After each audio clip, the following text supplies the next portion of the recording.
Well, let's get some more insight into the oil markets now with Homayoun Falakshahi, Senior Commodity Analyst at Kpler. Thank you very much indeed for joining us, Homayoun. So the Saudi oil minister saying that the market is now so unbalanced that an output cut might be necessary. How do you rate the chances of that happening?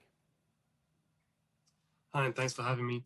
I think, as you said, OPEC Plus right now is taking a wait-and-see approach in regards to the Iran deal, because obviously Iran coming back to the market would be a huge game changer in terms of OPEC Plus supply out of the Middle East. So we're talking about production that could increase by around 1 million barrels per day in 3 months after the deal is effective, and up to 1.3 million barrels per day after 6-7 months. So that's a game changer. It seems to me that OPEC Plus right now is showing their weapons. They're showing their weapons to the market and saying, this, you shouldn't expect prices to go too much lower compared to where they are now. So they're looking to stabilize prices. And you're looking at the fiscal break-even of some of these countries, including Saudi Arabia. It's still around the $80 per barrel. So it makes sense for them to try and stabilize prices where they are now, around $100 per barrel.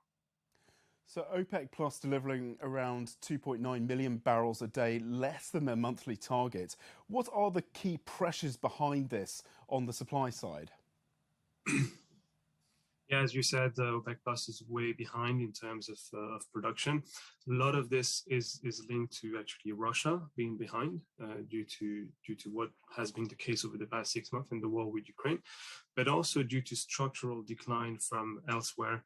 Namely West Africa. I mean, Nigeria is way much behind. They're producing at around 1.2 million barrels per day, while they should be producing 1.8 million barrels per day. That's just one example, but it's the same across the whole spectrum within OPEC Plus producers. There hasn't been enough investment in the past 7-8 years or so, and so it's very difficult for them to increase production. We've seen oil exports from the organization stabilize since Q4 last year, so effectively no increase in exports from the organization since October 2021.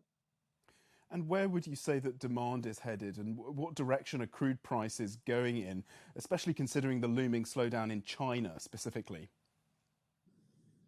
You're right. I think a lot of the recent downward pressure on prices over the past few weeks are linked to recession fears and fears that demand is going to slow down, as you said, in China. In China, we're already seeing this.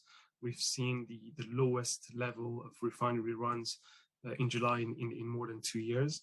So far in August in China, we've seen seaborne imports continue to lag. And at the same time, we've seen inventories manage a sizable build. So kind of implying that consumption is continuing to lag in China.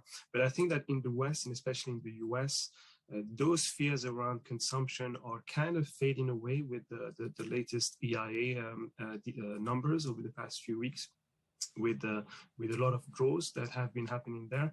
So it could be that for the short to medium term, we could see consumption go up in those countries, in Europe and in the US, and that means higher prices. Homayoun Falakshahi from Kpler, thank you so much for that analysis.